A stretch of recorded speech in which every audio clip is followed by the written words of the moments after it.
Hello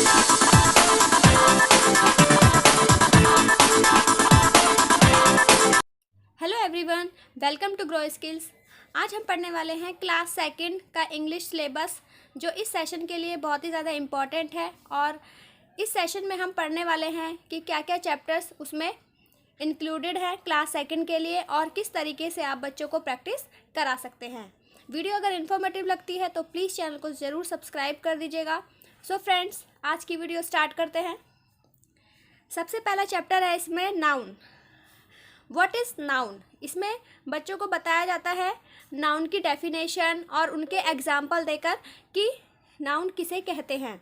for example, जैसे यहाँ पर नाउन की डेफिनेशन अगर हम बच्चों को बताएं तो क्या होती है? Noun is the name of a person, place और थिंग।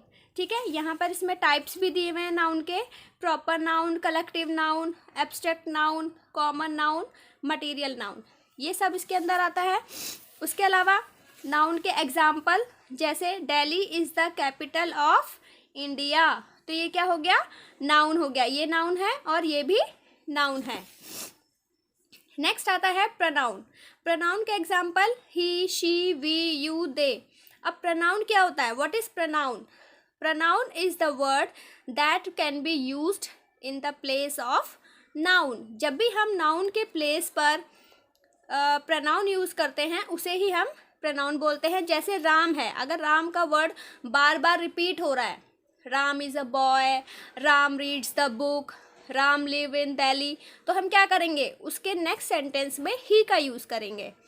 ठीक है, Ram is a boy, he lived in Delhi, इस तरीके से। तो राम की जगह में हम क्या यूज़ कर रहे हैं? ही यूज़ कर रहे हैं। फॉर एग्जाम्पल गीता, तो गीता की जगह पर हम क्या यूज़ कर रहे हैं? शी। तो इस तरह से हम नाउन के प्लेस पर क्या यूज़ करेंगे? प्रोनाउन। नेक्स्ट आता है सिंगुलर एंड प्लूरल। इसमें बच्चों को बताया जाता है कि सिंगुलर में हम क्या यूज़ करते हैं। जैसे सिंगल वर्ड है, वो कुछ भी हो सकता है, name, place, animal, thing, anything. जब ये सिंगल होगा तो हमारा इस तरह से वर्ड होगा, जैसे dog.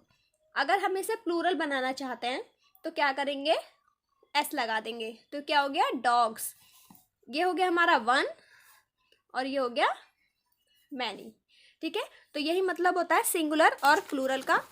For example, apple, apples, boy, boys, dog, dogs, ends, ends, cat, cats, door, doors, इस तरीके से। उसके बाद आता है वर्ब। वर्ब्स का मतलब होता है एक्शन। जैसे drink, run, sleep, read, write, eat, ये सब क्या है? वर्ब्स हैं। इसका मतलब क्या होता है? जब भी हम कोई भी कार्य करते हैं, ठीक है, तो उसको हम क्या कहते हैं? वर्ब कहते हैं। ठीक है, हमारी डेली लाइफ में जितने भी काम होंगे वो सब क्या कहलाते हैं? वर्ब्स कहलाते हैं। इनके भी एग्जाम्पल देख लेते हैं हम। जैसे the earth moves round the sun, my grandmother is reading the Ramayana, तो ये क्या है? ये वर्ब्स हैं। Children play in the garden, play, the stars twinkle in the sky. ठीक है, तो ये सब क्या होंगे? हमारे वर्ब्स कहलाएंगे। वर्ब की definition: a verb is a word that denotes an action. यहाँ पे हिंदी में भी दिखा है, जिस शब्द के किसी कार्य का करना या होना प्रकट होता है उसे क्रिया कहते हैं। ठीक है, यहाँ पर हिंदी में भी बताया हुआ है। तो हमें इंग्लिश में ही लर्न करना है, डेफिनेशन लर्न करानी है बच्चों को और उनके क्या क्या एग्जाम्पल होते हैं। उसके बाद आता है आर्टिकल्स। आर्टिकल्स का मतलब क्या होता है? जब भी हम कोई वर्ड यूज़ करते हैं तो उससे रिलेटेड हमें उससे पहले क्या यूज़ करना होता है? आर्टिकल यूज़ करना होता है। उससे हमें ये पता चलता है कि जो हमारा वर्ड है वो सिंगुलर है या प्लूरल है, उसके लिए हम यूज़ करते हैं। अब जैसे यहाँ पर एन, ए, द, मैंने तीनों के वर्ड्स लिखे हुए हैं। अब एन हम कहाँ यूज़ करते हैं? जब भी कोई वॉवल्स वर्ड से स्टार्ट होगा, जैसे ए, ई, आई, ओ, यू, ये सभी क्या हैं? वॉवल्स हैं। फॉर एग्जाम्पल एप्पल, ए से स्टार्ट हो रहा है। ठीक है, तो ये हमारा इसके आगे क्या लग जाता है? एन लग जाता है।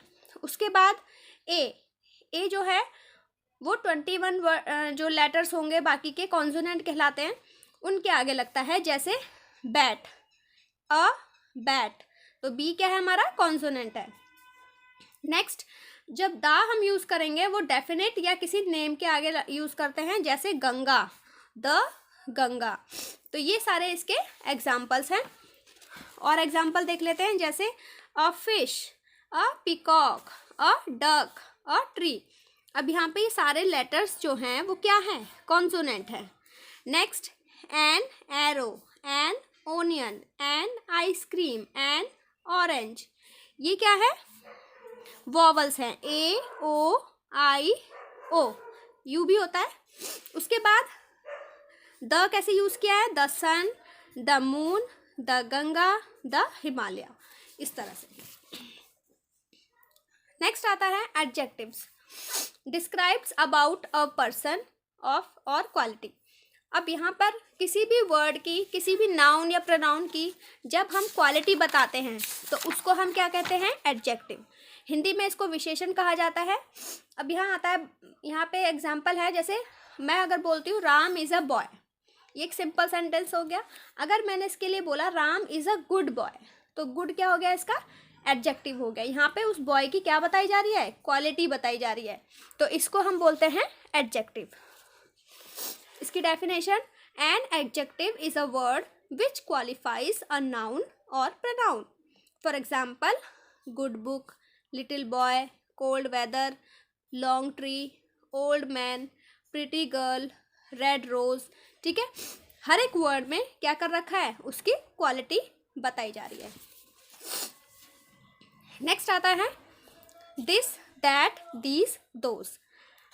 दिस का मतलब है यह, दैट का मतलब है वह, उसके बाद दीज ये, दोज वे। हम इन्हें कैसे यूज करते हैं, यह का मतलब सिंगुलर हो गया ये, ठीक है, तो इज, और इसमें भी हम इज यूज करते हैं, तो ये सिंगुलर लिखा हुआ है मैंने यहाँ पर, और ये दोनों किस में यूज होते हैं, हमारे प्लूरल में। पर इन्हें यूज कैसे करते हैं, दिस और दैट, दिस जो होता है हमारा नियर ऑब्जेक्ट के लिए यूज किया जाता है, और दैट होता है हमारा फार ऑब्जेक्ट के लिए। मीन्स जब कोई हमारा ऑब्जेक्ट पास में है तो हम दिस यूज करेंगे, और जब दूर होगा तो दैट यूज करेंगे। उसके बाद ऐसे ही यही चीज हम इसमें फॉलो करते हैं, दीज और दोज में। दीज हम पास के लिए यूज करेंगे और दोज हम दूर के लिए। अब इसका एग्जाम्पल देख लेते हैं। दिस इज अ फ्लैग, ये पास में है, इसका हाथ यहाँ पर पास में रखा हुआ है। अब दैट इज एन एक्स, ये डिस्टेंस थोड़ा दूर है, वह एक कुल्हाड़ी है, यह एक झंडा है। ठीक है, तो ये पास में हो गया और ये दूर हो गया। दिस इज अ पैरट, पास में है, दैट इज अ जग, ये दूर है। तो जब भी हम कोई चीज़ दूर के लिए बात करते हैं तो दैट लगाते हैं, और वैसे पास के लिए दिस। यही चीज़ हम दीज और दोज में भी यूज करते हैं। उसके बाद आता है use of is, am, are. I के साथ एम, इट के साथ इज, ही के साथ इज, शी के साथ is, we are, they are, you are, Ram is. ये मैंने आपको एग्जाम्पल्स लिख के बता दिए हैं। और इस तरीके से अगर हम इसको सेंटेंस की बात करें, जैसे ही इज अ शोल्डर, अब ही के साथ क्या लग गया, is. I am a student, they are farmers. तो इस तरह से बच्चों को बताया जाता है कि हमें इसको सेंटेंस में कैसे यूज करना है। The earth is our home, those are stars, are आ गया, प्लूरल है। I am a player, I am his brother, इस तरह से। उसके बाद आता है वॉज, वर। वॉज, वर में भी वही चीज फॉलो होगी, जैसे सिंगुलर में वॉज आएगा, ये सारे सिंगुलर वाले लिखे हैं, और ये वाले प्लूरल हैं, और ये भी हमारा सिंगुलर है। ठीक है, तो इसमें हम कैसे फॉलो करेंगे सेंटेंस में, सेम वही चीज़ हमें अप्लाई करनी है। I was ill yesterday, the birds were in the tree. अब यहाँ पर हमें कैसे पता चलेगा कि प्लूरल है, यहाँ पर हमारा क्या है, एस लगा हुआ है, जो अभी हमने डिस्कस किया था, ये प्लूरल हो गया, तो यहाँ पर हमने वर लगा दिया। शी वॉज अ टीचर, ये सिंगुलर है, इस तरह से। उसके बाद आता है हैज़ और हैव। बच्चों को हैज़ और हैव में डिफरेंस बताना है। हैज़ हम लगाते हैं वही चीज़ सिंगुलर के साथ, ही, शी, इट, और हैव आई, यू, वी और दे के साथ। ये भी बच्चों को बताए जाते हैं। उसके बाद आता है प्रीपोजिशन। प्रीपोजिशन में हम इन, ऑन, अंडर ये सब चीज़ें बताई जाती हैं, जिसके थ्रू कोई भी सेंटेंस मीनिंगफुल बन जाता है। जैसे मान लो मैंने ये नहीं लिखा, अब the cat is dash the table, ठीक है, तो इसका कुछ सेंस निकल रहा है? नहीं निकल रहा है। अगर हम इसके बीच में यहाँ पे अंडर लगा देते हैं, the cat is under the table, तो पता चल रहा है कि कैट कहाँ पर है? टेबल के नीचे है। तो ये चीज़ हमारी प्रीपोजिशन किसी भी सेंटेंस को मीनिंगफुल बनाने में काम आती है। उसके बाद आता है कंजंक्शन।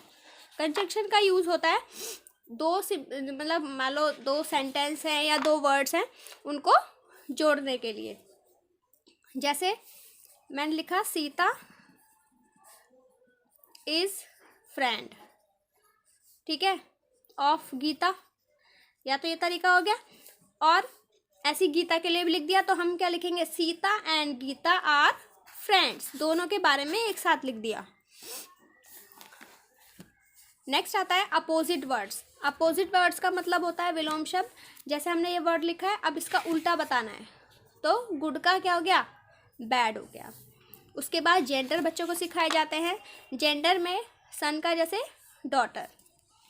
उसके बाद 10 lines of myself, my school, cow, dog, ये सब बच्चों को एप्लीकेशन, ये सब चीज़ें सिखाई जाती हैं। कंजंक्शन का एग्जाम्पल है जैसे Rinki is my sister, Neha is my sister, ठीक है, ये सेंटेंस है दो अलग अलग। अब हमने लिखा Rinki and Neha are my sisters, तो ये क्या हुआ? सेंटेंस को इसमें कनेक्ट कर दिया। सो फ्रेंड्स, ये थी क्लास सेकंड की इंग्लिश की इन्फॉर्मेशन, इंग्लिश के सिलेबस की इन्फॉर्मेशन। और अगर वीडियो अच्छी लगती है तो प्लीज़ चैनल को सब्सक्राइब कीजिए, वीडियो को लाइक कीजिए और शेयर कीजिए। मिलते हैं अगले वीडियो में।